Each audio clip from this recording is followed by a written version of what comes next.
Okay. Which I think would be an area where the ENT, Well, where the the objective the objective was actually to just learn. So it wasn't something I had in mind yet. Like it was kind of like a yeah, I might do a call with this guy later, but the main point right now is to like study this person. So it I mean, you was have an order of operations. yeah, it was like because I was working and I was doing stuff, and then I think someone sent me a video, and then I saw your video and suggested and clicked it because it was about me. And then I didn't actually watch it, but I went to the comments and was like, hey, I'd like to. So sorry that I didn't watch it. Oh, that's okay. Yeah, what are you doing? Yeah. No. Hold on. Hi, host Eric here, host of Talking with Famous People, and welcome to a very exciting episode where I'm talking to ENTJ channel guy, Trey or something. I forget what his name is. I actually have watched one of this guy's videos before. I've watched one before. I watched about, Sorry about that, man. Dogs, that's okay. My dogs do that too sometimes. I've actually watched one of your videos before. Really? Which one? You were, it looked like you were in a band or something at the beach. Yeah, was it about ENTPs? Oh, yeah. It was. That's why I watched Yeah. it. Same reason you watched the ENTJ video, right? Yeah. Yeah, and actually, the ENTP that I know doesn't really it's funny, like he'll just sit there like this, and he'll just have the most straightforward face, like no expression at all. And then it's just out of nowhere, he'll do the goofiest thing in the freaking world, and like no one expected it. And it's just like super hilarious. And I was just wondering like your take on Well, what you do socially with people. well, the thing is, I'm fortunate. I'm an ENTP who has all of his needs met as far as attention. ENTPs need a lot of attention from people. We want to be the center of attention. And the thing is, we're trained early on that that's not okay, right? We can't say that. Well, why do you want to make a YouTube channel, Eric? Because I like a lot of attention. I want to get a lot of attention from people. You can't say that, right? You're not supposed to be able to say that. So, as a consequence, it takes a while for us to come to terms with who we actually are. And then I read something on one, I don't remember the website, but it said ENTPs seek a lot of affirmation and will use their TI to come up with clever schemes to get it. And I thought, well, fucking bingo, that's what we do. And those clever schemes, when we're younger and we're in a group of friends, tend to manifest as whatever next crazy idea comes into our head that we think is going to make people laugh. And we're really FE focused when we're younger. We get less FE as we get older. I mean, the thing is, we don't get less FE in terms of the payoff. We just get a longer time frame, so we understand things better in terms of FE. We don't need it as badly right now, and we don't need this particular kind of FE right now, Yeah.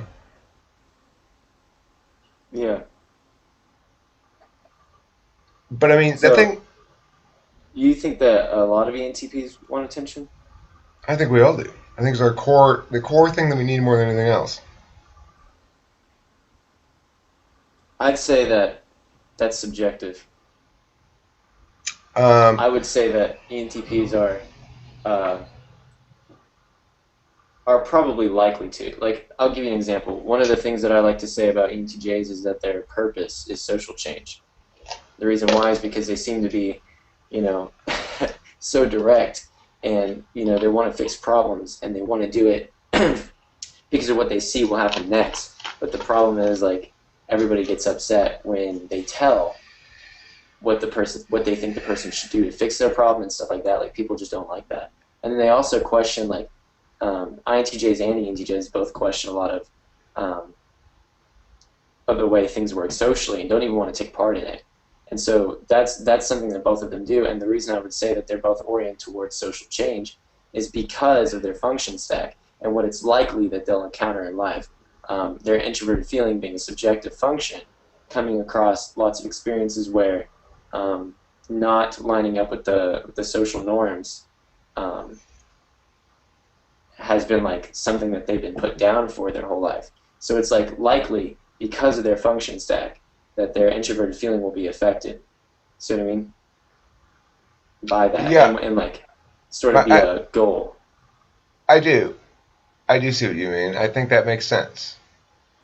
I would say that the ENTJ and ENTP are opposite in fundamental orientation towards the future and towards change.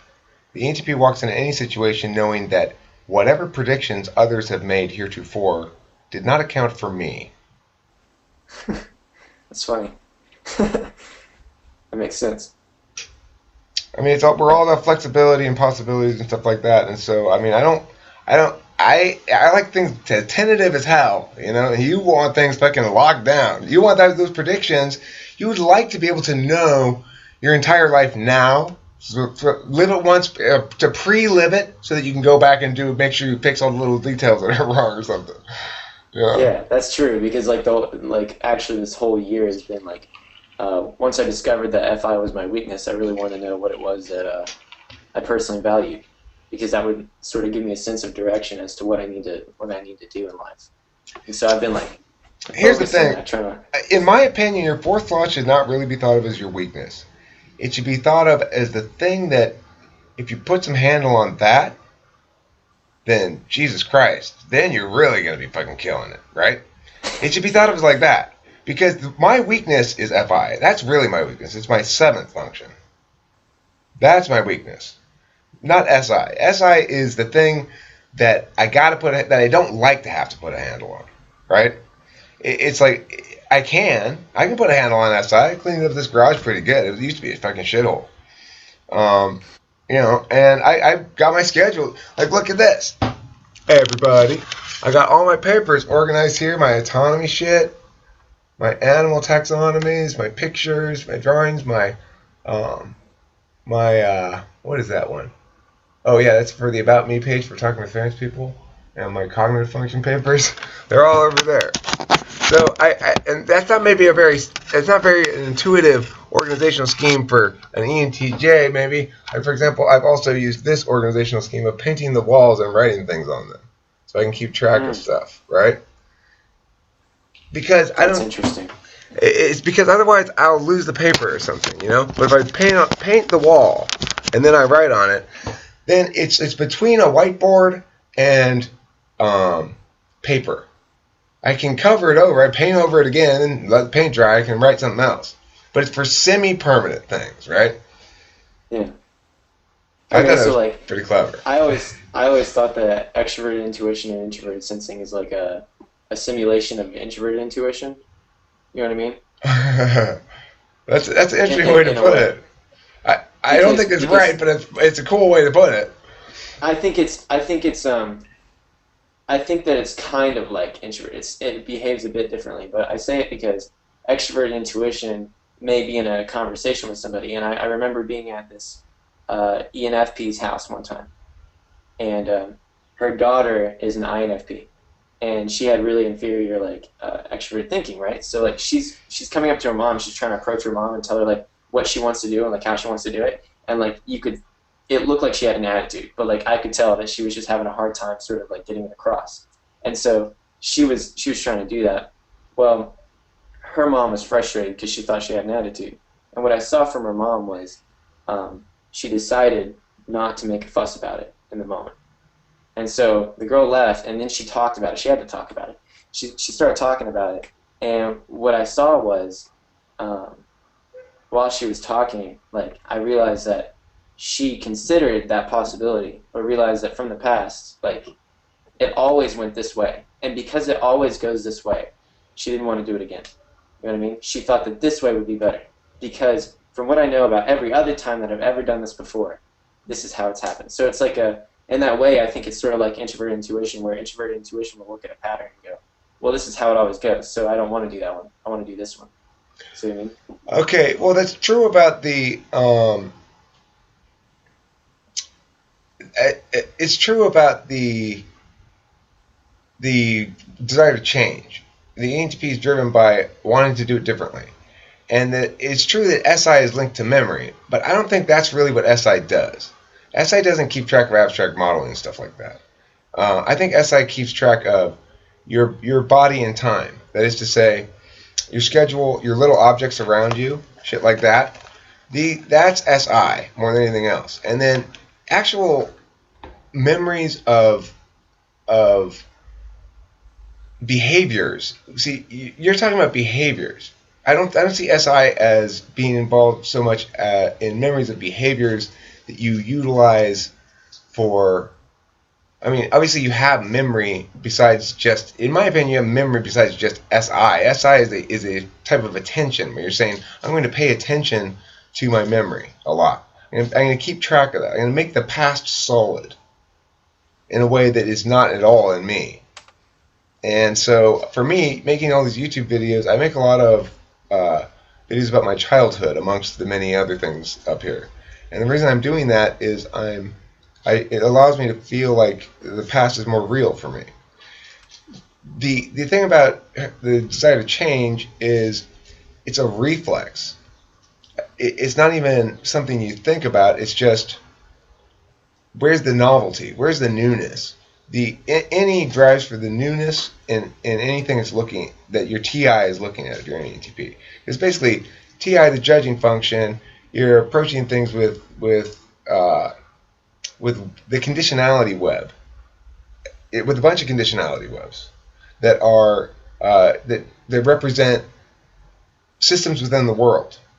However, those conditionality webs aren't subject to the same viscosity that space systems are. So once you've implemented protocols in space, then it's no longer as fluid.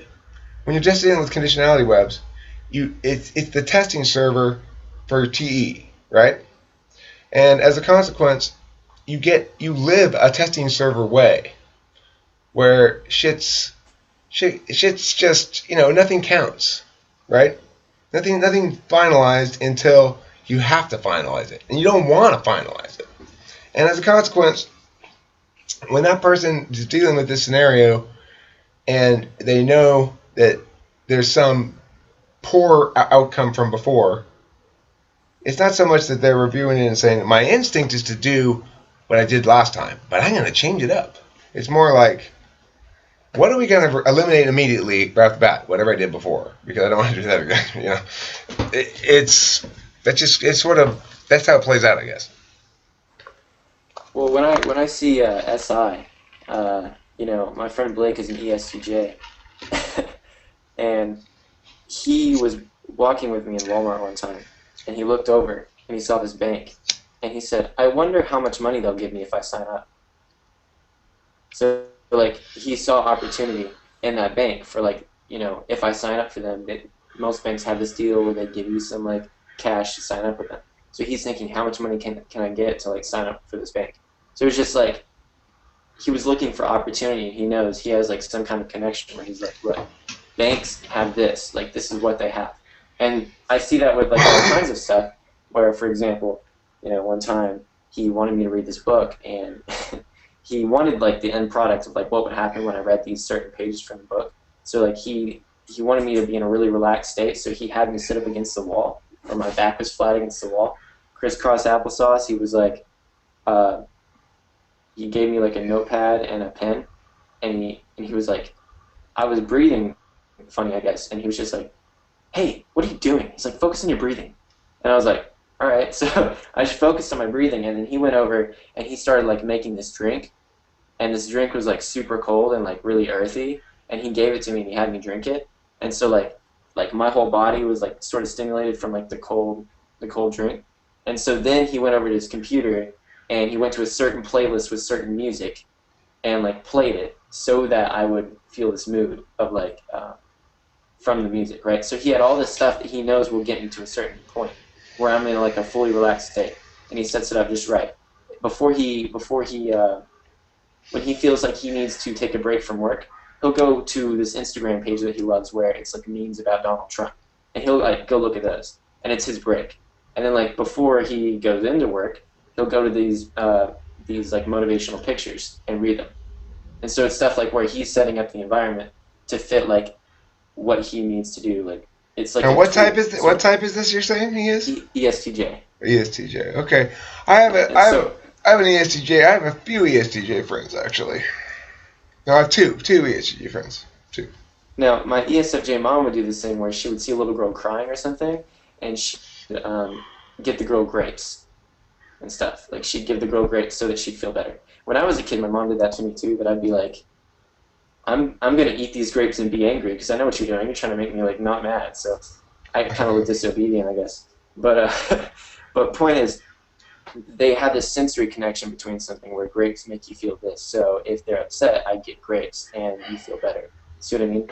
And so it's more like that for TE, I guess, because FE is just like concern. So it's not.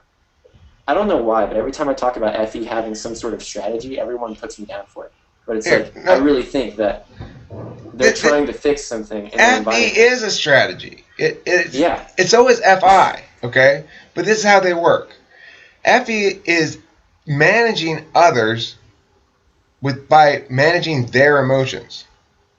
So I'm going to decide how well I'm dealing. Like, I'm going to try to make you fit into my script by managing your emotions. That's exactly what FE is. Does it have an intention? Of course it does. The intention is to achieve your own emotional payoffs by for me, the end result of that is because I have FE in the third slot, that's where my currency is. That's the currency in which I get paid. Now, I think that's everybody's third slot. What's your third slot? Right, TENI. Extroverted sensing. Extroverted sensing. So you get paid in like Bailey, freaking running marathons, you know? My friend Bailey. You didn't watch that video, but I talk about that. Like, that's getting paid. I heard that. Oh, okay. Or I don't know, like you must go to the beach and surf or something. You were at the beach that time. That's my generalization out of there. Wasn't. Oh, you weren't? It looked like the beach. Or wherever you were. No. Maybe it's because you were wearing beach clothes. I don't know. Regardless, the point is, do you do physical stuff? Do you feel like you get paid off in physical activity? You know what? I used to do some sports. Sports weren't really my thing, but I used to do some sports to like engage in like stuff like that, and I felt really good. I was being stupid. SE is also like I know. I was being stupid. It's just it's perceived functions. What I call a perceived function, which is to say you are. Well, let's see. You're like you're launching in space. Okay, so I'm launching metaphysically. SE, you're launching physically. In other words, you're launching in the real world all the truths that you come up with your NI. So in other words, making shit happen. That's what your payoff is. That's where your payoff is. My payoff is affirmation, making other people happy, making them laugh. I like to make a lot of jokes. ENTPs love jokes because the purest FE reward is honest laughter from another person. If you crack a good joke and they're laughing hard, reflexively, they can't even control it, you know? There's nothing fake about it at all. That's the number one top reward I can get. That's awesome. So, I mean, for you, the number one top reward you can get is to fucking be number one billionaire, achiever, tycoon guy, you know, whatever. I don't know. But it's not too bad. Yeah, the ENTJ is a good type to be, right? You get to be an achiever. Achievers are good. I mean, I'm an Enneagram 3, so I really do care about, and I'm a 3-wing too, so I really do care about the way that people perceive me as well as like how they feel. So I'm 7-3. I got 3 in the second one. I'm 7-3, so I got a little bit of. Actually, I'm probably 7-8-3, but I like to say I'm 7-3-8. Do you try types? I've noticed something. Yeah, I do try types. I'm a 3-7-9. I've noticed something. The 9 seems sort of like the inferior function, where the inferior function is highly valued, because something I've noticed is like I get in conflict sometimes, but the 9 really shows out in me when like somebody comes up to me with conflict that doesn't make sense. So like if they come up to me and just they start like getting all upset about something, it's like, wow, like for one, I'm just already upset because it's like you could have approached me in like a much better way. And when I listen to your actual complaint, it actually makes no sense. So then I like try to disprove their actual reason for coming up to complain about something. And yeah, so I can see. That's probably not why they're complaining. They're probably not complaining because of the inconsistency in the protocol that you've noted. They're probably complaining because they feel something, you know. Yeah, it was most definitely that. No, but what I was saying earlier is that they have these sensory connections, and so it's like it's like the environment, and the environment actually has a lot of times has some kind of sensory connection to the way that someone will feel. And so, and you know that that's like body sensations, like they know like what body sensations are, they're aware of that, and their environment helps like feel that.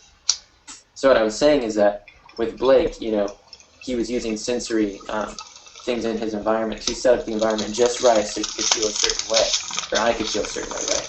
So if you set all that up, what I was saying is when in the situation where the ENFP was deciding that she wasn't going to say something because she'd make everyone upset, she had this connection, this like sensory connection. She had all the details set up in her environment, and the connection with that was was something that made her feel upset. And so there was a feeling of being upset and what was in the sensory environment. And so I feel like because she was more mature, ENFP, Okay, you know what? I was thinking when you were telling me about that ENFP that you were talking about ENTP. So my response to it is probably not right. Okay. Okay. All right. No, it was ENFP. All right. Yeah. Well. Let's try to wrap back around to that. So it's interesting. We both say, okay, you're 7. I'm 7. Probably. I don't know if I'm 8-3 or 3-8. I'd rather be 3-8. And you're 3-7-9. So yeah. The ambassador. And I'm the mover shaker. Which Oh. When I read that thing, I was like, yay! I love that fucking thing. That's exactly what I want to be. I want to be a mover shaker. You know? Do you want to be an ambassador? Or is there some other name you'd rather be of those 27? I don't really know what it means by the ambassador. Like that word, just like I don't know, it doesn't make sense to me. I'd have to like look more into like why they actually named it that and stuff. Well, if I were to interpret it in a way that made sense for ENTJs, I understand them, it would be somebody who's building connections between disparate groups or ideas and generating some new synthesis out of it, you know? Yeah. I think when I read 379, I said something like, they're trying to bridge differences between people and solve other people's like long-term problems, and that's most definitely true for my life. So like, that makes sense. And then like connections between disparate ideas and people, most definitely. Well, the 7 definitely comes first for me. My number one thing is to have fun. I want to have fun all the time. But the thing is, what I've learned, and this is what ENTPs have to do, they have to learn this. It's what I call bird holocaust. You have to make your fun go along with your work. So that's why, for me, it's very important we record this, right? Because this is fun. I love to do this. But I've learned that I have to make my fun things do something useful too. Otherwise, I'm just a fuck around guy. You know, I don't want to just fuck around all the time. That's where the 3 comes in, right? So, you know. Yeah, no, I most definitely like to have fun. And I've got a good job for ENTP, which is I'm a debate coach, and that means I get to do what ENTPs like to do best, which is talk about how other people are wrong. Right? We like that because, well, Novelty. I think novelty, but there's more than that. When we are an ENTP, look, every human being in America gets raised and gets thrown at them the values implicit to each of the 8, right? Each of the 4 cognitive functions and each of the expressions. So you get thrown SI values at you. As keep track of everything, sort of aphorisms. You get thrown at you SE values. Take action, be a tough guy, be a man, whatever, or just, achiever values. You get thrown at you FE values, worry about other people's feelings. You get thrown at you FI values, worry about your own feelings. You get thrown at you NE values, be creative, be expressive. You get thrown at you NI values, no right, right, and wrong. You get thrown at you all the values, right? And they get expressed in lots of different ways. And some of them are weighted more heavily in certain environments than others. Now, different types are going to be more compatible with the average value pack that most Americans get subjected to. And remember, it's a blind value pack. The values that are being thrown at you, they're not being thrown at you with any explicit direction as to how to metacognate about it. Your parents aren't going, now, Eric, remember, I'm currently expressing an SI value, so you're going to have trouble with this. And, they're not telling me that at all. They're not telling, and just hearing these values thrown at me without any framework, without any cognition having been put into it at all. They just, this is what you should believe. They just throw this shit at you. And you're a little kid, you don't know any better. And you try to internalize all that shit. And you realize that a lot of these things that you're supposed to be, quote unquote, that you fail at being. And you feel like a failure. And you feel as though you're a person of low character because you lack discipline. You feel all these other sort of things, right? And so, as the ENTP gets older, he becomes what I refer to as a justice warrior. Which is, he is determined to not let people get away with that anymore. It's like when people start saying wrong shit, I call them out on it. And it's important that people be consistent. The problem is, what everyone doesn't understand is that we walk around the world making claims upon one another all the time. And you say, well, that's subjective earlier, when I was talking about whatever. I was thinking about that. Well, it's subjective, but that's not a meaningful distinction, right? If you're going to say it's subjective, well, sure, but I'm describing what I think is a universal in ENTPs. I would narrow it now in retrospect to intuitive subtypes. But regardless, that's not the point.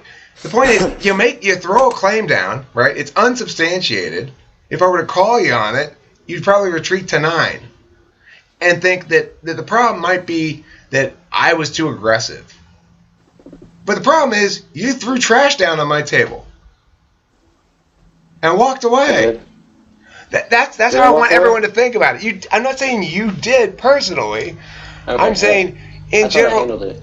No, I'm saying that's what people do, and they don't like it when you call them out on it. They come when somebody makes a claim, they're putting something on your table. If it's a good claim, it's a sound claim. It means it's something you want to put on your lunch tray.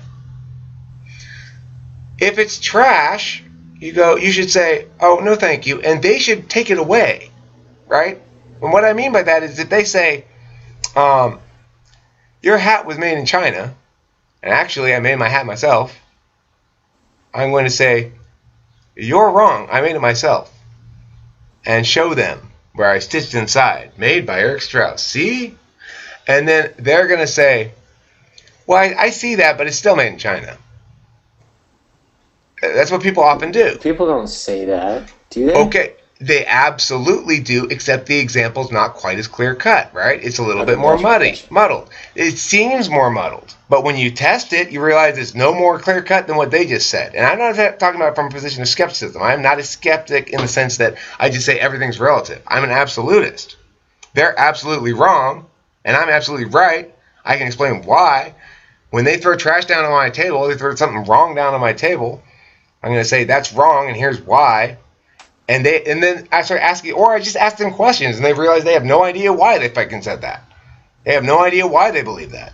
They can't defend it. Yeah. It's just something they say. Yeah, when I leave my social circle, I deal with that a lot. It's just like, I'll question people all the time. Like, for example, yesterday, I was talking to somebody, and this other person was laughing. And I was like, what? And they were like, well, there's just so much detail in everything you say, and it's bothering me. And I was like, so it bothers you that you lack depth. Is that it? And she was like, I guess, I don't know. Like, I don't know, it's just people don't have answers for anything. And, I know what you're talking about. It's like, even, where I grew up, I think that there were a lot of SFJs in my life, and it was just like, this is how it is, and this is why it is, and the why wasn't sufficient. So it's like, yeah, but like, what about this? Or what about that? And I'd prove my ideas, but they would never prove theirs. They just say, well, I'm older, and because I'm older, I know more than you. And So. Yeah. Well, that's why I'm a big proponent for adding as much debate instruction as possible into the educational curriculum, because I don't mean instruction, I mean actual competition debate. That's the thing that makes it effective. When you have kids engaged in competition debate, you have them performing at a level that's way, way higher than anything that people do in any other academic activity in school. So, I mean, my eighth graders, well, I mean, my host Zach and I lost to Brandon, my two debaters, Brandon and Edmund, last night, or 2 nights ago, whatever that was. We debated. We lost. Host Zach and we're coaching. No, where? Where? Yeah. It was on GTM. I do a lot of remote debate sessions. So I do remote work with my debaters, so I don't have to always drive into work. And we did a scrimmage on the elections topic. The elections topic is primary elections should be moved to a single-day national primary. And Zach and I ran the... Which side did we run? I think we ran the neg side. But anyway, the outside, they have this case that says, if we switch to a single-day national primary with a pairwise comparison voting method, we'll meet all 4 mathematical voting criteria: the Condorcet criteria, the majority criteria, the monotonicity criteria, and the irrelevant alternatives criteria. But only if we switch to a single day. So it's a really strong AF case that Zach mostly came up with, and they beat us soundly, and it's 6th and 7th grader, and we were trying our hardest. I'm the fucking head coach of the team.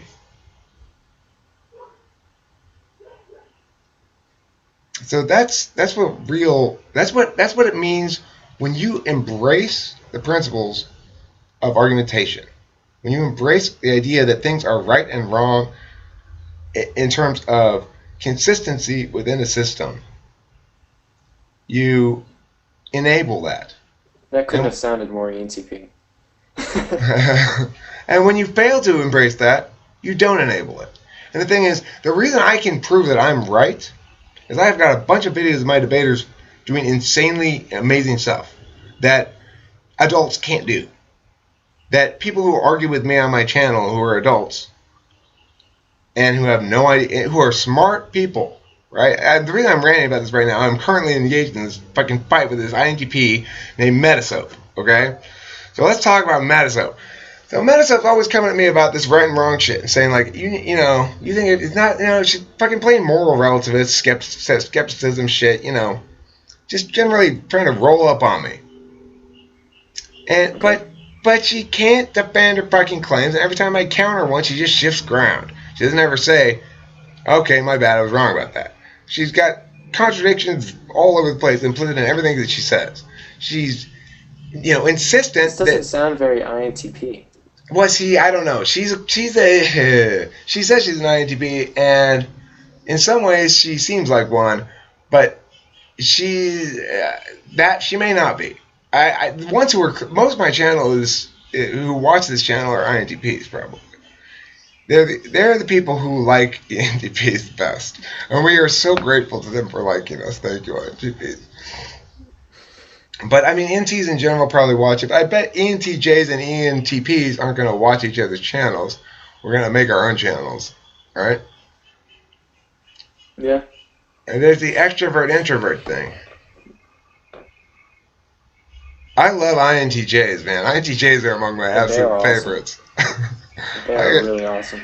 Yeah, I love INTJs and INTPs. I also like INFJs, but I only know one. And they are a lot of people say they're INFJs, but they're actually quite rare. I know a real one, and he's a wizard. They're the ideal type for the ENTP relationship. Right, he's my BFF type. Yeah. And he is, in fact, my BFF. So. They're really cool. It's interesting because when I approach people about something that I see them doing that I think will affect them negatively later, I always tell them exactly what I see them doing, You and see me it smoking? causes this. This isn't beer, by the way. Yes. It's cream soda. I don't drink alcohol. Does that make you happy? I don't Okay. drink any alcohol. I mean, maybe. I don't know. I have to check my values. Give me like 10 years. Um, no, but crap. I forgot where I was at. What were we talking about? Sorry, I interrupted you. You're saying if you tell people what they shouldn't be doing, when you tell people what they're Yeah. doing wrong, but you see, here's the thing. I tell them what they say is wrong. You tell them what they should do or why what they're doing is wrong. Yeah. Well, I mean, one thing that I see is that people have a lot of like associations in their head where like the entire logic is flawed because of two things that they put together that aren't. And all you have to do is ask why, who, where, like what, when, why, more like over and over and over again to whatever they say, and then you get down to the very depth of it, and then you understand exactly what things they're connecting that are disparate. And so then what happens is I would go up and I would tell them that they have it, and I would tell them what they need to do to get rid of it, and stuff like that. So give Well, me an example. Hold on. This okay, explanation all you right, gave. I didn't understand that thing you just said before you got to where you are. all Start right. over on this little. Start this thing over again. Okay, I got an example. There was a ESFP, and she kept telling me stories, and it just seemed like something was off. So I started asking questions, and I just asked her more and more about like things that she deals with and why she deals with it, and she would tell like what she feels, and then I would ask why she felt that way, and then she'd explain why, and then you get down to it, and what it would basically say is, okay, I associate love and attention. That's what she said. Like that's what I could figure out from what she was saying, is that love and attention are the same thing for her. So anytime that anyone gives her any attention, it makes her feel loved. And so what would happen is that would cause a series of problems. Okay, do it to me. Now, Do it to me. I have a problem. Do it to me. oh no, I don't want to do My this. problem is existential terror. Hold on, really quick. Let me get past to the point. So Okay. so that's what I'll do. What I see INFJs do is that instead of coming up to them and telling them what their problem was and how they should fix it, INFJs will do this thing where they become friends with you, and INFJs will normally make you feel really secure as a person. So like, they just all great vibes mostly all the time. And so what I find is that when I talk to an INFJ, it's like they I had a bunch in a group and they were all talking to each other, and and when they were talking to each other, they were laughing at someone else's joke, but the joke wasn't even funny, and they were laughing like for 10 minutes, and I came in and I was like, you guys are all fake. I was like, it's like, you're not actually laughing at the joke. It wasn't funny. It's like, you're just laughing to validate the other person's feelings. And then right then they were like, when I said that, they were like, I would expect for them to say, hey man, you're killing the vibes. But they didn't.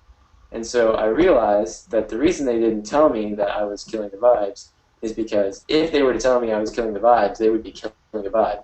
And so they did not do that. See what I mean? And this was super extreme, like super happy INFJs.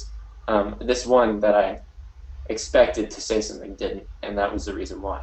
So it was like really, really crazy. What I find their strategy is they'll actually accept the person for everything that they are then. But the thing is, a lot of people have insecurities, and so the way that INFJs get past that is they just make the person feel comfortable no matter what they do. And then what happens at some point, the person feels a little bit more free to like open up, and then kind of gets to like be themselves around the INFJ, and the INFJ is very accepting of them. And then what eventually happens is they can start to like branch out and kind of go out into the real world being their actual selves. I think it's worth noting. I think it's worth noting that you have a lot of really good insights into how people behave in this demographic that you're talking about, in this age range. I mean, like everyone goes through this phase of time, which like they have a name for it, like the Amish people do, right? This young adulthood phase from about 16-ish through about 25, where even I types, even INTPs become primarily they become interested in group social stuff. Like everybody, like ENTJs. sounds to me like you do a fair amount of group social stuff, despite being an ENTJ and probably having a lot of shit going on. For this phase of your life, for the next certain amount of years, few years, that phase does end, and then types start to express a little bit differently. And so INFJs who are no longer engaged in working through this dynamics of group social stuff, where they're like working and shit and they have jobs, they have excellent things about them, and they have big problems too. One of their big problems is they tend to get stuck in unhealthy relationships, intimate relationships. Like, so they're like, an INFJ will not leave a marriage. I've been through two since my INFJ friend got married, and he's still married. And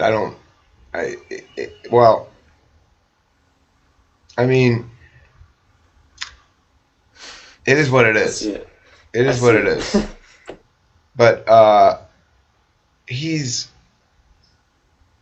values are so whole. He's the opposite of the ENTP in this regard. My values are endlessly parsable down until I figured it out finally. Until you parse it all the way down. Until you parse it all the way down, the ENTP is loosely tethered to values. But what ends up saving them is their FI, their weak spot, because we have this really bad relationship with emotions, and we don't know how we're gonna feel. We don't know how something we're doing now is gonna make us feel later, right? But we are able to figure that out after a certain number of years, after enough repetition. I've got a story for you. My friend Drew, he's an ENTP. He told the story of when he was younger. He saw a dog and it was barking, and so he was like, well, I want the dog to be quiet. I want this dog to be my friend. And so he said he grabbed a rock and threw it at the dog, and the dog whimpered. And then he realized he heard the dog, and he was like, "Oh man, I'm so sorry." And so he like cried, and so did he said the dog cried as well. Yeah, well, I had the very similar experience when I was a kid. I shot a bird with a slingshot, and then when I saw it on the ground, I burst into tears. It was unbearable. I couldn't believe what I had done, why I had done that. That's funny. So, yeah. It's because you were trying something. You were like, "Oh, this is a way to do right." something. Because my gut is, our first thing is, well, what are some possible things you could do?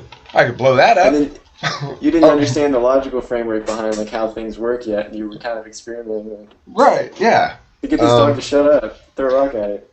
No, I didn't mean to hurt your feelings. Well, you know what I did when even younger than that? I was in preschool. On the way home, I was in a band with my friend Chad Smelter, the boy across the street, and I was trying to sing a Christmas song, and he was trying to sing a different Christmas song. So I tried to sing my song louder, he was trying to sing his song louder. So I picked up a rock that we had in the band that was like a polished beach rock that we had taken from the beach, and I hit him on the fucking head with it.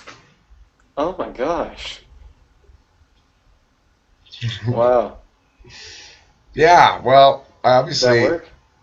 It must have worked, I'm guessing. I wonder if I just then... Finally, he starts crying and I start singing again. I don't know. I don't remember anything other than hit him with a rock, and I remember my mom having some sort of conversation with me at home where she's not happy, I think you were supposed to remember that, yeah. I think I did. I do remember the conversation a little bit. I just sort of a glimmer of it. That's fun. We have to learn. We have to learn those things. An older ENTP... Not many of us make it through the gauntlet, I don't think. Okay, at this age. The gauntlet? The gauntlet being, among other things, drug abuse is rampant amongst ENTPs because we're bored. Option. I'm bored. We're born bored. We need stimulation.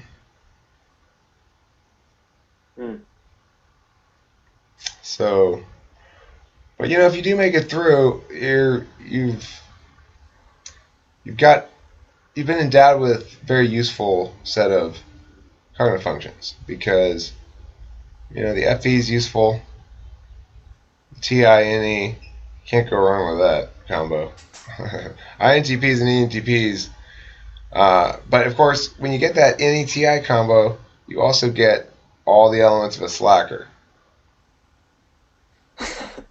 Yeah. So that's what you got to. That's the gauntlet, right? That's the gauntlet. You got to figure out how to achieve enough to feel good about yourself. Because you have to achieve some, or else you won't feel good about yourself. You have to achieve something when you're an NTP, and that's hard. Now, Yeah. NTJ, you don't seem to have much problem achieving things. NTJs don't. Neither of my NTJs nor ENTJs, because the ENTJs, whatever it is they do, it's rare that people can do it, and so it's going to make a lot of money. It's really impressive. So, what do you think Yeah. you're going to end up doing? What are your career plans? YouTube star? Uh, Do you have a lot of you mean subscribers and extremely everything? long term? Well, yeah. Well, tell me about your channel first of all. I've watched one of your videos, but I don't know about your channel. I don't Okay. know how big it is or anything like that, or I don't know that. Okay. It's 500 and I think I'm just gonna guess. I think it's around like 550 subscribers, Okay. and I'm paired up with a ENTJ mentor slash friend of mine, Chad, and he's got the MBTV channel, and we share that channel. And the there's like a purpose behind the MBTV channel, and there's sort of an idea behind mine. And the idea behind mine was um, to better understand myself and others, uh, and to build a following. And so that's what I've achieved there, and it's really cool because the things that I want to do with both of those, it's really just a big place for me to understand myself and other people as much as freaking possible. So, one thing I talk about is this pattern of thought thing that I've been studying for different types. And this is the way that NTJs actually conversate. So, like, they start out with the main point. Converse. Oh my God. Abraham does that too, and I did it this morning. There's no such word as conversate. Really? It's converse. Oh, whoops. Well, this is how they converse. So what happens is they start out on some like main idea. Like this is sort of like a NI moment, where we just like whoa, and like we just have some like insight, and it's from here to there. And so what happens is we start out on this main idea, and then we go off on stories. And the reason I think that we do this is because um, when we have our insight, I kind of see it as like everything that we've seen before is sort of um, because all the introverted functions compartmentalize. And so introverted intuition is taking all this like crazy randomness, like abstract information, trying to recognize patterns. It's taking all of this, and what it's doing is sort of like a black hole that comes and streamlines a bunch of data into one like solution, right? And so that's what I see and I doing. And what I think is interesting is that when we try to explain ourselves, we like take bits from that streamlined data. We can't take all of it and just like beam it into you. That wouldn't work. But like we have to take stories and bits and pieces out of that and kind of structure it, and like here's the beginning and here's the end. And I'm going to start talking about what I'm actually going to be discussing. I'm going to tell a story here, I'm going to come up here, and I'm going to tell a story here, I'm going to come up here. And you know what's funny? Because I actually was talking to an ENTP the other day, and he asked me a question. It was a big question.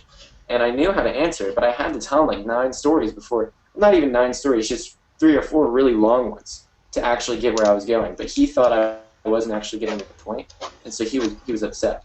He was like, Yeah. why don't you just tell me the answer? And I'm like, well, here's the thing is like I'm actually going off on these tangents to eventually explain all of the entire concept, so there are no questions asked when I'm finished. And it's actually interesting because when NI looks at their own way of talking, it's structured that way because they're like, if I can give you the entire gist of what I'm saying, you won't have questions afterwards that I'll have to tell a lot of stories about. So because they predict the way that things are going to go after the conversation, where people are going to have questions and have arguments. Thing is, what tends to happen is I talk to somebody about an idea I have, and if I don't explain myself fully in the way that I normally do, what I find to happen is people will always ask questions, and when I answer them, they're labeled as excuses in their mind.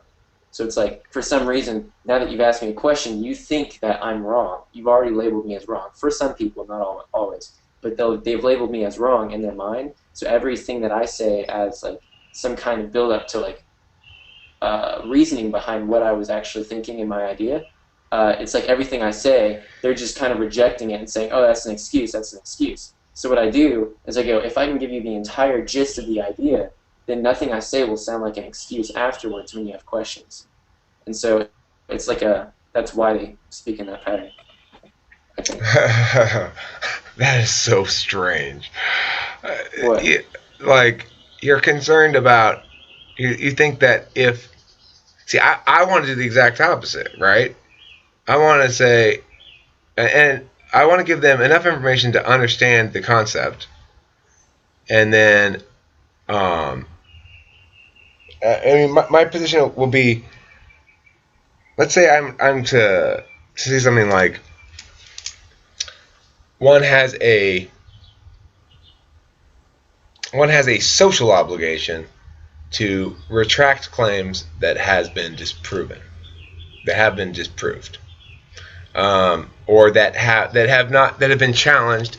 One has a social obligation to either answer or retract a claim that's been challenged.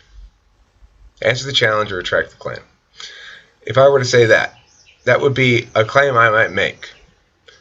An individual has a social obligation upon making a claim to either retract the claim or to answer the challenge to the claim if a challenge to the claim is made.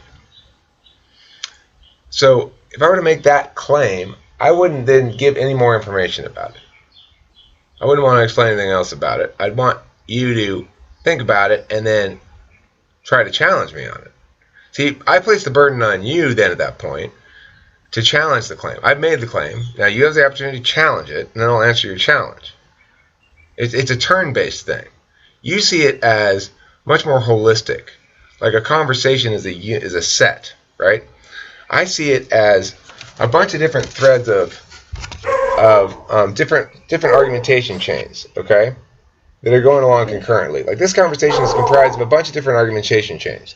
For me, as I'm going down these chains, I'm exploring in my head a few different paths that are glimmers of paths that I could go down, right? That you haven't figured out necessarily, that you'll need to run through to figure out? I haven't figured anything out.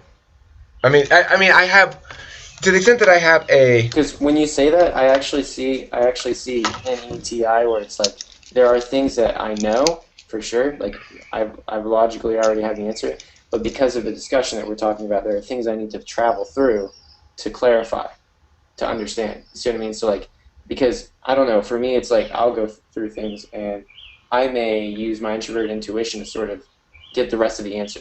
But I can see that extroverted intuition, introverted thinking would sort of go, well, this is what I already know. Let me explore this way, extroverted intuition, and sort of build from what I know on the rest. You see what I mean? But see, for me, a conversation or this thing that's happening right now is a whole series of argument chains, many of which we agree on, so they sound just like us talking to each other about whatever, right? So there's no clash. Just because it's an argument chain doesn't necessarily mean there's clash. An argument chain could be, I'm going to go to the store because I want to go buy some bread. Okay, honey, go to the store, buy some bread. You made the argument that that's why you're going to go to the store, that you ought to go to the store for that reason, or at least that you're going to go to the store. You predicted something's going to happen, but there's no argument there really because nobody's disputing anything. But the thing is, in a conversation, that's not the case. What happens is people exchange ideas get disputed. Each of those argument chains manifests on its own. And then to the extent that the whole purpose of it is to explore the possible nooks and crannies of the various argument chains in the conversation. Now, what an effective thinker or argument manager person is going to do is they're going to draw links between different things that are said now in the conversation and previous points in the conversation, and they're going to draw links such that they comprise some sort of big picture thing that says, okay, so to reiterate here, you're talking about the fact that when you go through ideas, you see them as holistic things, whole things, and then you want to explain the whole process. But to me, I only come to a whole out of linkages between the various little ideas that we've been discussing. So I might link between, for example, your visual nature and the whole or something, such that the reason the NI type thinking or relationship with truth is visual is because visual things have no duration, and that allows them to be entirely consumed in one big thing, right? So this has no duration, whereas a song does. A song is an NE kind of expression of truth, whereas a physical object is an NI kind of expression of truth. That's why, and we say that I like to think of NI and NE as representing different evolutionary types of mutation. The one being, NE being mutation. Let's change. NI being dichogamy, which is when a fish, it's a chick fish, they're all chick fish in this one school of fish. They change gender, right? Yeah, one just suddenly change into a dude. Now that's sort of the NI way of change. That the whole changes. When enough components change, it's like it's super saturated, and then the whole changes. That's not how it works for me. I'm building the holes out of these linkages right now. I have this hole. I could reference it if I wanted to, but it's not particularly well tagged or defined, so I don't really consider it a whole hole, right? It's just a fragment that it's sort of somewhere in my memory. I might reference it or might not. We'll see. We'll see what's right in front of me suggests next time I'm talking about something. You know, that's how it operates for me. Do you want to know the idea that I had that you're challenging? Yeah, sure. The ENTP way of thinking. Sure. I kind of see it as and it's just because of the ENTPs I talked to before. The picture I'd gotten was sort of like this. It was like there's a point, right, and it's here. But what ENTPs will do is they have this because of extroverted intuition, their logic is very explorative. So it's sort of like, I know it's not a word. Just the point is, it's like their logic is like kind of widespread. So it's sort of like a circle. It's sort of like a circle, right? And so the idea is, all right, I'm here and I'm trying to get here. So what I can kind of see is it does this spiral where it circulates around until it gets to the middle. And what I can kind of see is while it's spiraling, it grabs the logic from the outside, the logic that I built, and kind of contributes. Now, that's just from what I had seen from this one ENTP, which is already questionable because... This is why I think that's a little bit... This is why I think the faulty assumption is. It's that first sentence. You're trying to get here. I'm not trying to get anywhere. Well, I mean, I don't have a big plan. I don't even have a little plan. I didn't have a plan when I woke up today. I have no plan. If I say something and you want to, and you're going to debate this idea that I have, your essential goal there is to disprove what I'm saying. So okay. So in that instance, circles is in my idea. Okay. So I like the idea a lot, but let's test it out. Say something I want to debate you about. Let's say you're going to say abortion should be a right, and let's say I want to say no, that abortion is not a right. It shouldn't be permitted. It's impermissible. And so in that case, I would say, let's say first I have to determine that you're down to actually argue the point, right? If you were down to argue the point, I would ask then, okay, so by which criterion do you justify? I'd start this way. I'd say, well, would you agree or do you believe? Can we say that the observed fact that a zygote, an embryo, or whatever you want to call it, inside a woman is an early stage of development of some kind of an organism? I'd ask that question first. I'd pin them down one thing at a time, right? And they'd say yes, because it's indisputable. And then I'd say, can we agree that the species of that organism is Homo sapiens? And they'd say yes, it's indisputable. And then we'd say, okay, so by what criterion do we differentiate between this early stage of development of Homo sapiens and a later stage of development of Homo sapiens regarding at what point does it become acceptable for that human being to be subjected to violence? What stage of development? And they say, well, when you're in the womb. Okay, but why? We don't consider stage of development a a means by which these issues are adjudicated once they're born. We don't say it's better to kill a newborn baby than it is to kill a 5-year-old because it's in an early stage of development. So why should we continue? What warrant do you have? What justification do you have for the sudden switch in logic once the person's inside the womb? Well, it's because it's not viable outside the womb. Well, so is it then okay to sacrifice the rights of somebody who has to be hooked up to a medical machine to stay alive? They're not viable outside the womb either. Yeah. So basically, what you do is you ask the person what their established laws are, and then you use those laws to determine where there's flaws. Like, because of introverted thinking, the way it works, if you say this, then that must mean that it's dependent on that. You know what I mean? Well, I'm saying there's inconsistencies. There's inconsistencies with core axioms. Okay, we both agree that murder is wrong, and you cannot distinguish why this is not murder. You have failed to provide a distinction to explain that. It is your burden to do so because you're the one trying to say this obviously violent act is okay. If it is okay, then you need to justify it.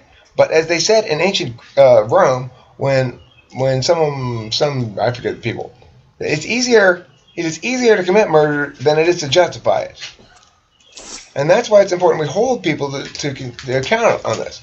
Hi, Delilah. This is what's your name? Oh, this is Trey. This is Trey. Delilah, will you just come here and say hi to him, please? Please. Delilah, get over here. Come here.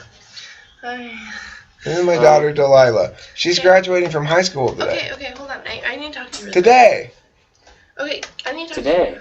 Do not lose that. You can't lose that. Oh, this is my ticket? Yeah, you cannot lose it. I will not lose it. I promise. I swear. It's at 7. I suggest getting there a little bit early to find parking. I will be okay. I'll be there at 6:30. 6:30 is probably a good time. Okay, thank you, sweetie. Everyone else is gonna be there too. Maybe I think you should sit with Candace and them. I want to. Yeah. Okay, cool. Bye. All right. Bye.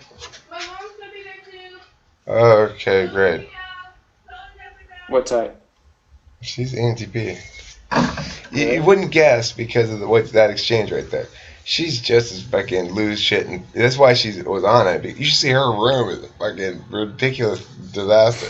She's total straight up ENTP in the full blast FE phase of adolescence. Like she is out with her friends constantly, and but she really enjoyed the one time I got her to sit down and talk here and talking with famous people to Zach and a couple other people were on. She enjoyed it. You know, we do have these go-to meetings, and we generally talk about personality stuff. We talk about a range of things, politics, stuff like that. And if you feel like participating, you're absolutely welcome to. And if you want me to do something for you to have on your channel, I'd be happy to. Whatever you want, whatever kind of collaboration you want, I'm down for it. Yeah. You know, I wouldn't normally voice this, but for the sake of understanding, you know, ENTJs, I guess I might do it. So, earlier, you asked me to do that thing that I do with people. Oh, yeah. Right, yeah. But I knew that we went off. I was aware of the trail that we were going on and how far we had gone away from it. But I didn't want to bring it up because of a few reasons. And so, where I saw that the trail was going off, I saw that and I was like, I'm okay with it. Let's keep going. So hey, wait, it's one area where you can take advantage of ENTPs is they'll forget about that shit completely. I completely forgot about it. I totally want you to do it now though. My problem is existential terror. Solve my problem, ENTJ. I knew that would be the consequence of sharing that with you, and so I'm gonna have to deal with that now. But really quick, let me tell you why I don't really want to do it. It's because normally it's natural.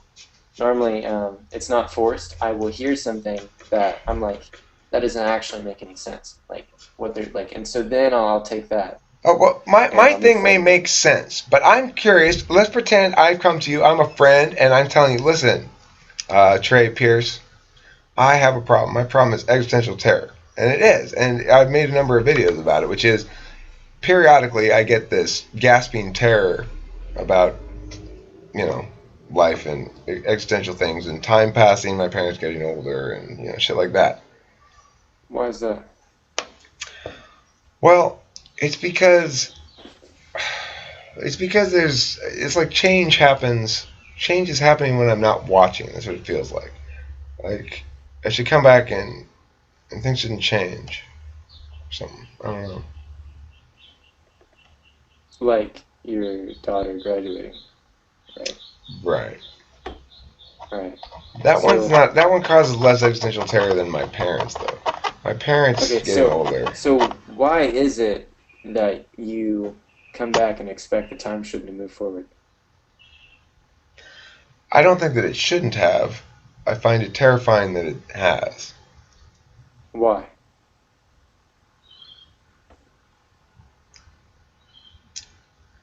Lost. I don't know. Nostalgia, like it's like some sort of sense Why do you have of nostalgia? what? Why do I like it? No, why do you have it? Why do I have it? I don't exactly. It's not exactly nostalgia. It's something like that. This is how I feel, as though my childhood, my youth in general. Well, one thing is it existed in a time where we didn't have the means or the habits of documenting our life very well, like we do now in general. I feel as though stuff that's been like it's on video. This part of my life's not lost, right? It's preserved. But those earlier parts of my life that weren't preserved, I feel as though they're lost, and that the links to them that continue to exist are weakening and disappearing. I just say like the people themselves, my mom and my dad getting older, the neighborhood changing, stuff like that. So do you associate the moving of time moving forward with loss? Yes. Yeah, Yes, I do. you do. So why is that? Is that because you have like maybe things that you wanted to do that you never did? Well, I'm doing it So- now. Huh? I mean, I don't. I'm doing anything that I wanted to do. I'm doing now. I'm pretty free. I do what I want, more or less. Okay, no, but I mean, there's a reason why you associate time moving forward with loss.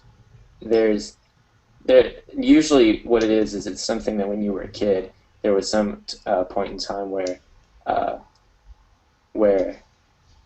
some like over a period of time, you kept losing things like as time kept going. So what you would do is you would sort of expect that for the rest of your life. You'd sort of expect, because it was early development and because you were still understanding the world, you would sort of expect that as time moved forward, because of how it is now, it continues to go up. And time keeps continue moving forward, and at the same time, you keep having more loss. So something like that, a scenario like that as a child would probably expect the world to work that certain way and cause problems later. So was there an event? Well, I don't think I'm extrapolating loss out as a inherent quality of the universe from experiences of loss. You'd I be mean, surprised. what's interesting is I've often thought to myself, I keep waiting for the other shoe to drop, which is to say, I've experienced almost no tragedy in my life. The couple of things that I've experienced, my grandfather was killed when I was in 5th grade. My grandmother died of natural causes when I was 18. And that's it. One friend of mine when I was in my early 30s. He was a childhood friend, but didn't see much anymore at all. He killed himself, and that one's haunted me a lot. But those sort of things, that's not the kind of loss I'm talking about. I'm talking about loss of opportunity that the child is. That's what I was saying earlier. I spent so much time with my child when she was younger that I can't lament. I don't go back and say, "Gosh, I wish I had spent more time with Delilah." I spent a lot of time with Delilah. In fact, I had way more opportunity to spend with my child than most parents do. So what I lament is that that time's not preserved, is not permanent in a way that it ought to be.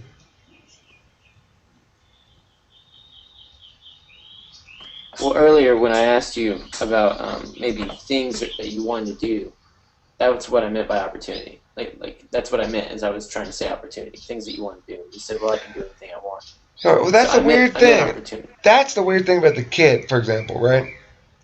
I don't wish I could go back and spend more time with her. I don't feel as though I didn't take advantage of that. I feel as though I did take advantage of it. And yet, I also feel as though those experiences aren't there. The experiences themselves disappear. They're supposed to stay around in your memory. They are. Why are they supposed to stay around? Well, why would any one moment in your life be any less permanent than any other moment in your life? I think that your life, your identity, is comprised of all of the moments of your existence, and yet some of them are so much more well preserved than others for me. Why can't I watch? What?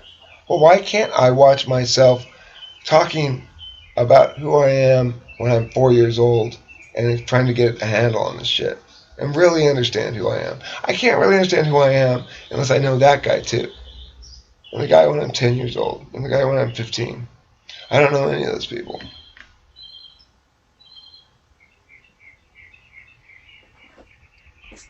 But you just said that your experiences make who you are. So you said you don't know them, but they're part of you. They can't be. See, that's the thing. That's the thing. They should be, right? They are in the sense that they're qualified to be, but they can't be if I can't experience them. What do you mean can't experience them? Well, I don't have that on video. I want Magic Skyfriend. Magic Skyfriend is a little ball that follows me around and follows everybody around at all times. Records everything at all times. And so then if you and I have a disagreement an hour from now about what you said back in this conversation or what I said back in this conversation, I go, Magic Skyfriend, what did Trey say about like 45 minutes ago when I was talking about blah, blah, blah? And then it plays it back for me. I want that. Gotcha. So what you're saying is, it's sort of like what it makes me think of is maybe like when you were a kid because you were trying to like, I mean, this makes sense for an ENTP, but like because maybe somebody said something and you wanted to disprove it, but you hadn't built your logic enough yet. So like what you wanted to do is really weigh over it and be like what is it that they said so that I can really question why they said it and like if it made any sense. And so you probably. I think that's been happening my whole life. I want a record of everything so that we can all reference it. So that's funny because introverted sensing is known to actually record things like that.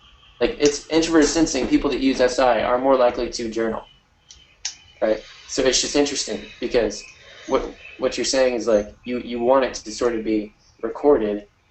The past to be sort of recorded so that you can use it as a reference for. No, so that it's real. So my experiences become real then. What do you mean?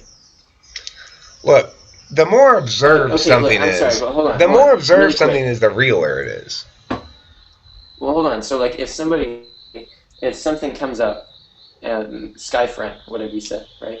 Let's say a Skyfriend's recording me, and I watch over what happened from that day. Is it really?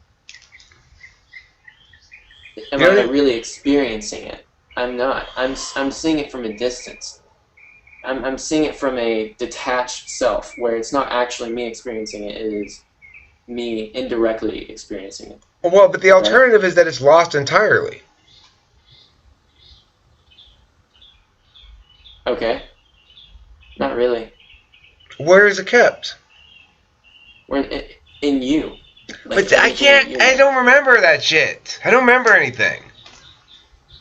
So you can't remember like times that you spent time with your daughter, for example? Well, I mean, yeah. Like if asked to think about that, I can think of, I think of like I have this sort of picture of And here we are riding to school. Here we are riding in the car to school, and here we are riding our bikes to school, and here we are in class. But there's not any specifics. It's just sort of like, there we are. Like, remember what? Remember what? If you say, do I remember what I said in the conversation with Delilah on June 3rd, 2004? No. I have no fucking idea. Do I remember what I was doing that day with her? No.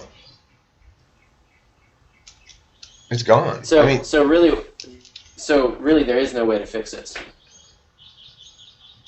Well, I think there's a way to prevent it from happening again. What's that? I currently have 1,400 videos into that process. Okay. You're going to record everything. Okay. So this may not this is not a problem you can fix, by the way. Believe me, Trey Pearce. If this were that simple, I'd have fixed it. It's not natural for me. It's not natural for me to do it the way that we're doing it now. Normally, when I do it, it's more. Hey, Trey, I can already see. You've done a fantastic job of analysis here. I'm not saying that. I'm saying I was interested in seeing your process of solving this. I didn't actually expect you to help me with this problem. This is not a sort of problem. This is a middle-aged man's problem. Okay, you're getting older. You're seeing people getting older and dying around you. My childhood, my dad's friends. When I was a kid, and some of my dad's friends that I thought were the cool adults, they're starting to die. Shit like that happens. You start to feel a little bit of panic. I want to see the process by which you went about attacking a problem. What do you think about that? Well, I think that you want to link things back to causes, single causes. I think that the causation is more complex than that. So I would say that, like, if you're using a model, I didn't make it up myself. Sure, I know, but I'm just saying, like, look, if you're going to be saying, if you determine that somebody has a fear of loss, for example, it's not necessarily going to tie to an event. It's more likely going to tie to an interaction of their various perspectives and relating to how validated those natural perspectives are in childhood. I think that's the key thing. How validated are your natural perspectives in childhood? If, in fact, you're a type that gets along well, like, say, ISFP, where you are go with the flow, try not to break the rules, and be a good girl, you are going to have your values validated a lot, and life's going to be really easy for you because you don't have to work through that shit, because we internalize all that shit. It's the important thing to remember that whatever it is. Now, the good news is increasingly, I think the solution is not fewer values being thrown at you, but more metacognition about it. Like, you at this age are already aware of the fact that these values are representative of cognitive function sets. That people are different because, and I think it's fair enough to say, at least this is how I'm operating in the world. I don't know if I could really defend the statement 100%, but people are basically the way they are because of their cognitive function stack, and that when there are conflicts, it's because there are values being expressed, the dominant values of people from their preferred cognitive function perspectives that run afoul of one another. And people use their perspectives of the cognitive functions as justifications for multiple behaviors and statements, and do so with a lack of awareness.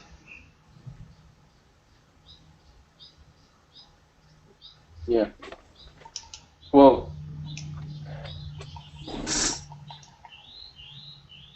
trying to bring back where that started. Oh yeah, where that started. Well, we were talking about existential terror. You were diagnosing, and I like that. I appreciate your willingness to do it. Don't think that your the success or failure of doing that was predicated on solvency. I think it's a good approach. I mean, it's funny just because, like, every other time I've ever done it, like, I've actually fixed the problem and it wasn't recorded. So, like, the one time it is recorded, I didn't actually fix it. So it doesn't really show my validation for what I'm doing. I totally believe you, though, because you gotta understand, most people's problems, ENTP problems, are things ENTPs need to help themselves with, or talk to other ENTPs about. Because we are ENTPs and ENFPs, okay? no matter what anybody else says, our problem is we're broken. we aren't set up right. You can't play all the fucking time. You can't play all the time, right? But that's the only thing that we want to do is play all the time. And it doesn't matter how old you get. I'm 45 years old. What do I want to do? I want to play all the time. Play? I want to play all the time. On the swings? No, I want to do fun play. Fun play means like this kind of stuff, or like debate coaching is fun play. I've managed to structure my life so I can do productive things that are fun play. And that's what I mean by bird holocaust. That's the only solution an ENTP needs to hear. You got to figure out bird holocaust. When you throw one action and it accomplishes 7 different things, you've arrived. That's my theory. Makes sense. But, ENTJs, they don't really have a lot of problems of their own to deal with, do you? I think studying Myers-Briggs has given me more things to focus on, like for what my problems are. Because I always seem to know what to do, and I always seem to like help people with their own problems and like do it really well. Like I'd even get to the point where I was like, if I needed to, I'd be like, all right, here's what you need to go tell so-and-so. And when you tell them, they might say this. I was like, if they say that, this is what you'll say. Probably a little bit less likely they might say this. And if they say that, then you do this. And I was like, yeah, but maybe when you round the corner or when you turn the other way around the hall, someone will approach you and see that you're wearing this or you're doing this. And what you need to say is this before they even talk. Because if they get their opinion across, they're going to think they're right. Because this person is just this way. And so But Trey, I should tell you, the person in question is an ENTP. oh, that changes everything. You're gonna need to take the other hallway. Yeah. Yeah. When I hear all these prediction things, it raises my fighting hackles. I'm like, oh! It's oh. funny because like the ENTP might go over to the other hallway. Right. Yeah. It's like you see him go down that one hallway like every single week, but like today he's gonna do it different. Right. No, but that's cool though. That I like the fact that you're so you're so algorithmic about the whole thing. That's cool. It's really great when like people don't really have a way to fix it. Like they're like, I just need a way to fix it. Like if I could fix it, then everything would be great. So I come along and I'm like literally giving them information that's almost impossible to know, like when it comes to like just knowing that someone's going to ask you this, and then they find themselves in the moment carrying it out, and the people do say what I say they'll do, and then they're just like, what? Like they're just like blown away, but they're so happy about it that they get everything completed correctly. Not always. It's a really interesting differentiation because it just occurred to me, this is why I'm bad at chess. Okay, I've always wondered, why aren't I better at chess? I'm a smart person. I've played a lot of chess. I used to play a lot. I haven't played in a long time, but I used to play a lot of chess. And yeah, I never was any good at it. Well, here's the reason why. There's 2 things. One, I'm not visual at all. I'm completely auditory. Like I can't visualize shit at all.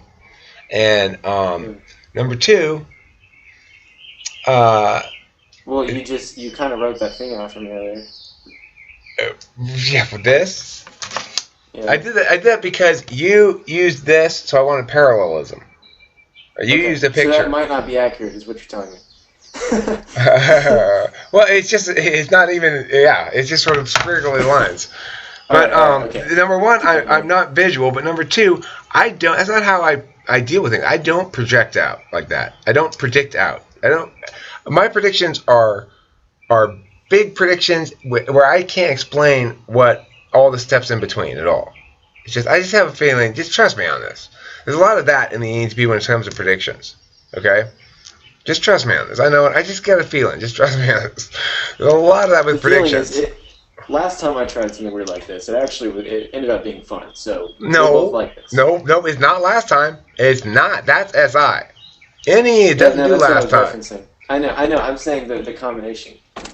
It's just I see like this mechanism.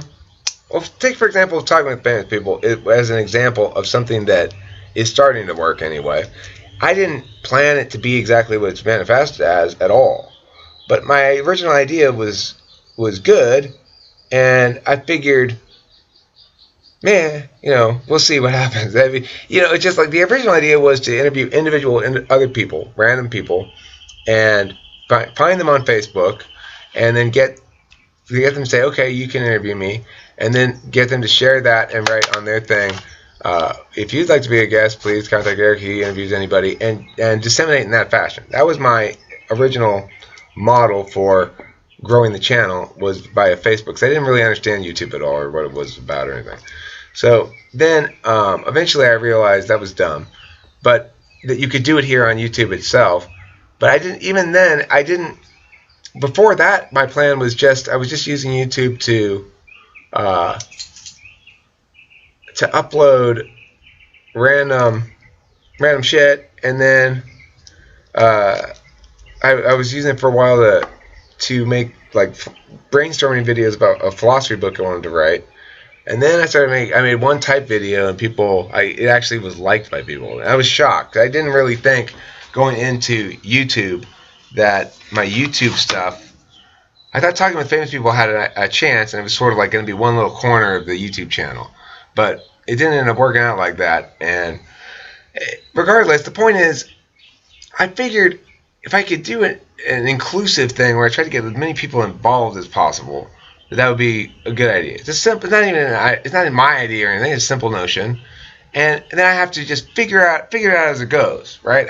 I'm not. Whatever happens is going to be based on what I see and react to. It's a reactive approach rather than a predictive approach. That's the difference between it. That sums it up best. Yeah. I like how you actually came back around to explain the vehicle. I've noticed that you do that a lot more than most people, like most ENTPs will. Like, I guess it. Teacher. I'm a teacher, that's why. Okay. I have to. Or else they won't learn anything. So, sorry, I'm thinking about something else. I was going to say, it could also be, I don't remember what I was going to say. The point is, with NI, it was nice doing that. It's nice doing that stuff. And the thing is, like, the SE didn't ever really develop until this past year. And it's funny because it's been a progression of like 3 years. And what happened was, my mom would do this thing where every time I asked her, like, I don't know, it was weird. She's like ESFJ, right? So we had this communication barrier. But every time I tried talking to her and asking her, like, I was like, can I do this? Like, can I do that or whatever? And she'd say no. And so when I was like pretty young, I would do this thing where I'd be like, if the sun's coming in through that window, and I walk to her at this pace of speed, like this speed of pace, and I get over there, and I talk with this tone of voice while she's doing this, like these dishes, like then if I'm making sure that I'm wearing blue, then she'll say yes. Like, I would do this crazy weird thing where, like, I'd get her to say yes from, like, some crazy strategy. And my parents, it was actually kind of insulting, because every time they ever thought I was doing something like that, they would say, did you go talk to her instead of me to get what you wanted? And I'm like, no, that's pathetic. I like, actually thought it out. Like, I don't know. Because most of the time, kids will be like, oh, if I ask this parent, they'll say yes. And, when they would say that, I'd be like, no way, that's terrible. I remember one time I was probably, I don't know, 8 or 9 years old, and I came in with paper. I was trying to explain to them why I didn't need to wash my hair in the shower. Okay, I was trying to teach them this. I was trying to explain to them this. I drew a picture, and I showed, like, this is somebody's head, right? Hair. Look, this is the dirt, okay? This is the dirt on my head, right? The water washes the dirt off regardless of whether there's shampoo on your head. Do you use shampoo now? Yeah. Okay, right. I did. They didn't like it if I got out of the shower and I hadn't shampooed my hair. I had this conversation with my parents, right? Where I brought it in paper and drew a picture of hair, because it makes perfect sense. It does. It made perfect. You cannot tell me why The dirt stays on my head with when there's no soap, and why it falls off my head when there is soap. Makes no sense. So that was a conversation I had with my parents when I was freaking like 9 years old. You know, a conversation I had with my mom one time was, I was like, Mom, and she was like, what? And I was like, and I think I had to have been like 10, right? Like it wasn't like too young, but I was like, Mom, I have a question. She was like, what? I was like, so you know how like gravity pulls stuff down, right? She was like, yeah. And I was like, all right. So if I have the planet, okay, and I was like, and it's right here, and I get 2 planes, and they have a really, really long chain connected to each other, and they fly around the planet, and they meet right here. I was like, the chain right here on top of the planet, is it touching the ground or is it floating in air? Because if I get 2 planes and they're this far from each other, they're going to be straight. You know what I mean? And Right. like the gravity is pulling it. That's an interesting question. That's an interesting question. And so that was the question I'd ask my mom, and she'd be like, Trey, I don't know. And I'd be like, I still don't know the answer, and I really want it. You know what my parents should have explained to me, and they didn't, at least I don't remember this being their answer, is that the soap breaks the molecular bond between the oils in your skin, you know, which is the correct answer. Did they actually tell you that? They are awesome. No, they didn't. That's what I'm saying. They didn't tell me that. They should have. That was the answer to my argument. They didn't have a good answer to it, as I remember. Which is, my parents are smart, too, but I think they got tired of me always arguing with them about shit, and always insisting that they explain themselves to me, right? Okay. Because you mean like FE sort of thing? No, but look, on last Thursday, if I remember correctly, I said, can I blah, blah, blah, blah, and you said blah, blah, blah, blah, blah, and then we did that. So why would this be different? Why can't I go blah, blah, blah, blah, blah if you let me go blah, blah, blah, blah on this occasion? That doesn't make any sense. What's different about this circumstance? And she says, and then she goes, I know this exchange so well because I have it with my own daughter, except I was an ENTP parent, so she wasn't fucking running circles around me like I was running around my mom, my poor mom. My dad, who was the ENTJ, would just be like, just do it. You know? Now, son, now listen. It was just nothing but goddamn instructions my whole life from my dad. Nothing but instructions. Now do this, now do that. And checking on, like, now, son, we need to talk about what the schedule is going to be for maintenance on the vehicle. Like that shit. Like, that was my dad. But anyway, that actually sounds like ESTJ. He might be ESTJ, actually. He might be. I call him ENTJ because he might very well be ESTJ. That's a good call there. I have to think about that some more. People, every time someone says they know an NJ, you have to be very critical of it. You know what I mean? Because it's like they're not very common. Right. But well, most of the time when people say, like, I get this a lot on my channel. People will say, "Oh yeah, my brother's an ENTJ. Oh yeah, my cousin's an ENTJ. My dad's an ENTJ. My dad and my grandpa are both ENTJs." I'm like, I'm sorry, but it's just really hard to hear that and like believe it. Like, just because they're mean doesn't mean that they're ENTJ. They're probably my dad wasn't mean. My dad wasn't mean. No, he was very. He. In fact, what I felt about my dad is he felt so awkward and uncomfortable expressing natural affection to me. But he loved the shit out of me. He tried. He wanted to. He wanted to be affectionate and stuff, you know, but he just didn't know how. He tried his best, and his way of being affectionate was to, like, handle my shit, like, make sure I was on top of my shit and stuff like that. With always good intention, you know, trying to empower me, basically. It was good. But regardless, that's not the point about that. I don't know what we were talking about there. Oh, he might be ESTJ. It's okay, I'm actually liking it. He probably is ESTJ. Now you mention it. The thing is, I only recently decided to type my parents. I never really thought about it before. It's the hardest thing to type. It's hard. It's really hard. I know my dad is he could even potentially be ISTJ, I guess. Because my dad I'm not sure he's extroverted. Too, and he's INTP. So like he's actually had that conversation with me. He's like, maintenance on your vehicle. Like, you should set it up and we should do it like every 2 weeks or like whatever. So did he follow through though? No. See, my dad follows through. Okay, all right. My dad's truly on top of his shit, and my mom's truly on top of her shit. The thing is, one other reason I think my dad might be an ENTJ is because when I read the socionics intertype relations between ENFJ and ENTJ, and I'm much more confident that my mom's an ENFJ. I'm pretty confident about that, okay? Because I know Abraham's an ENFJ. The only other possibility for my mom too, though, is ESFJ. She's a lot like Candace, but and Candace is definitely ESFJ. So I think maybe my mom could be ESFJ too. That would make sense then, because the socionics intertype relation called. Wait, what type is your wife? My ex-wife was ESFJ. Okay, that's actually interesting because the ENTP I talked to recently was married to a ESFJ. We need an ISFJ. That's what we're supposed to have, according to socionics. I think. Okay. Now, yeah, if you like that or not. I don't really do a lot of studying on socionics. That's fine. But I like the intertype relations are pretty spot on, and they make perfect sense, and then you don't have to think about socionics.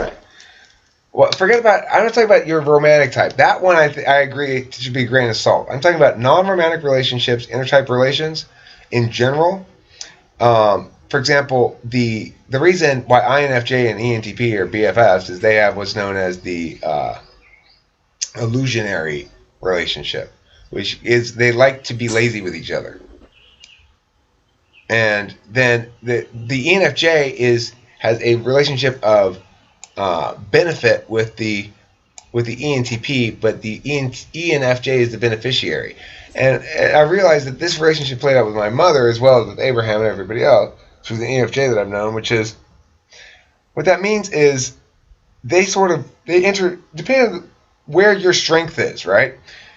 Your strength and their weakness, a person, you will naturally align with them to be like either sort of concede to defer to them or to not defer to them. For example, a type that would naturally defer, that I'd naturally defer to, would be I would naturally defer to INFP, but I don't think I know any INFPs. For my type? Let me check it. I'm looking for the socionics. Okay, for socionics. Yeah, I don't. Do you know any INFPs? I know a butt ton of them. What are they like? They're amazing. They're the ideal type for relationships for me, and they just are such amazing people. They're awesome.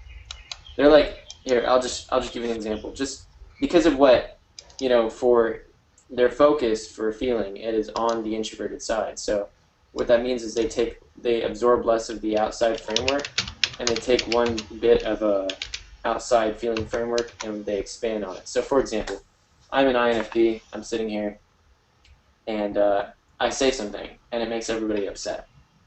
And then I'm like, why did it make everyone upset? And so then what happens is I go to my own realm, and I question why it made everybody upset. And I really expand on it and really, I would say break it down, but not really. Just really ask myself how I feel about all these different things and how to consider that idea. And so what INFPs do is they really understand they really understand those feelings because they're taking little bits of how people feel about things and expanding on it entirely. And they're like INTPs because they're stubborn about what they believe because of things that they've personally experienced. So what I'm saying is INFPs are really awesome because for an ENTJ, I don't really understand those inferior introverted feelings, and there's something that I'm constantly trying to express through extroverted thinking. Something that I've noticed for INFPs is they're like, wow, an ENTJ can actually express it. That's awesome. But then at the same time, I don't really understand it very well. And it's sort of a we help each other relationship. Okay. Well, what happens they call the relationship. Okay, I just got to point out, to tell you the name. It's called semi-duality. Okay, go ahead. Sorry. All right. So what happens is the INFP.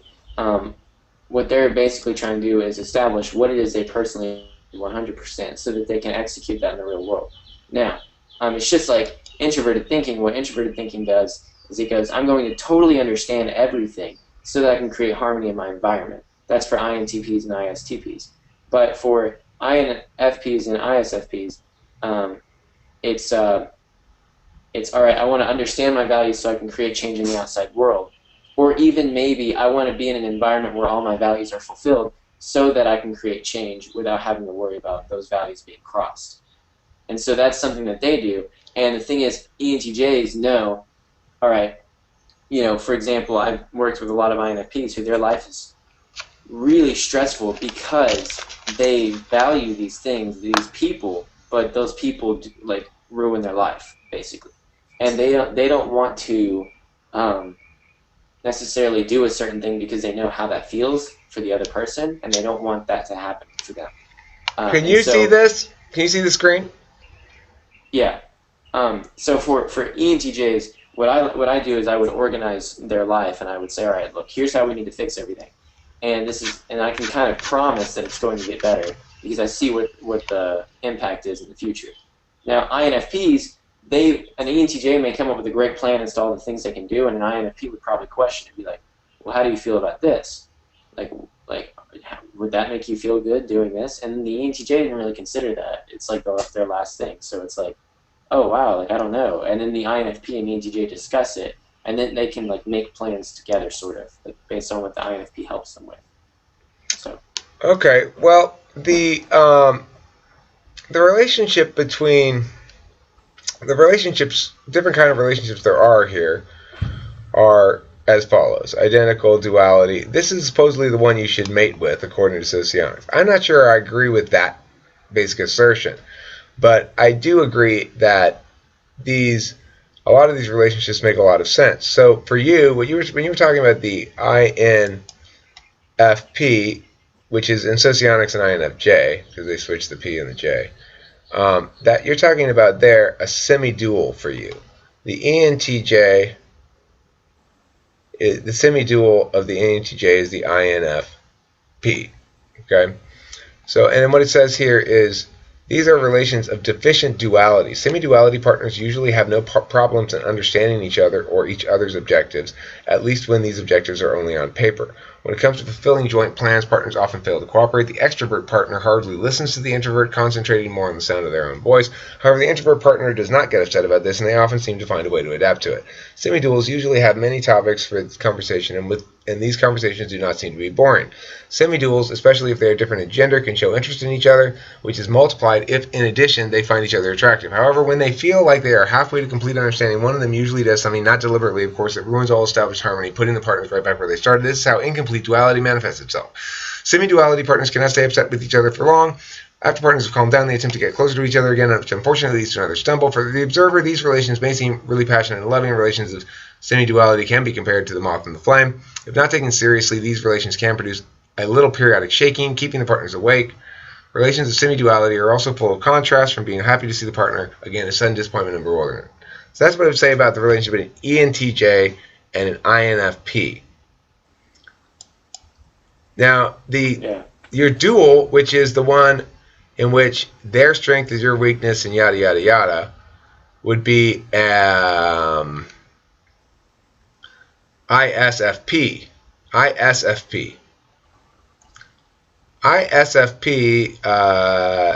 You know what? I actually have an kind of theory about this. Okay, let's hear it.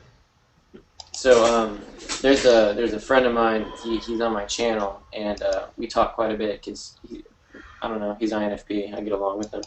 So his name's James Fish. What he started recognizing was that he said that when he realized that his thinking, his extroverted thinking, was inferior, he kind of decided, okay, I need to get a hold of my life, and he moved to Korea, and he became a teacher, and he does drama, right? But he had to learn how to speak the language, and this is all him putting himself in a situation where he has to do things, right? And so it was actually pretty strategic. It was pretty awesome. But he gets there, and he has to learn all these things. He has to do all these things to survive. And he said that when he was in the classroom, he knew that he had a deadline to get to. He knew that he had to get these people ready, or these kids ready for this play, or this play or something, right? Well, what happened was, his problem was that he was being really strict and being very ESTJ. And so he was being very ESTJ. And what he said is at one point, he made the little girl cry. And then at that moment, he had a really hard time because INFPs are like this, right? So he kind of shifted over and started using his other functions. He was sort of an ESTJ.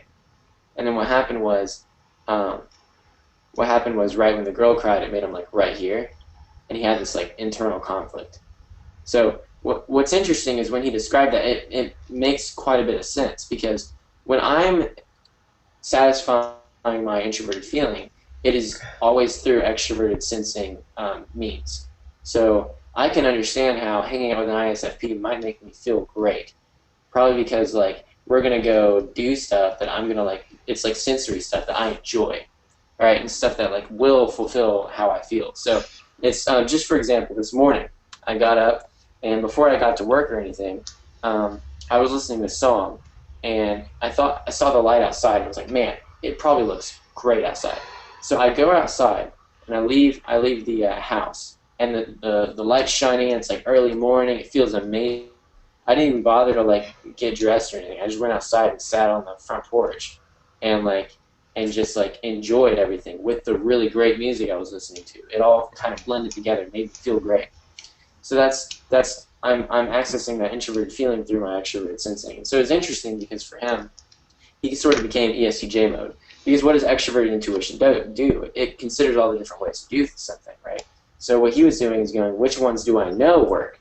I could explore all day, but which ones do I know will work? Which ones have I tried and know will work? And so then he uses that to fuel his extroverted thinking and go, okay, well, here's the change I can do because I know this is what works. And so it's interesting because it's kind of a shift. See what I mean? I do. And at an hour and 46 minutes, thank you very much for watching this episode of the longest episode ever of Talking with Famous People.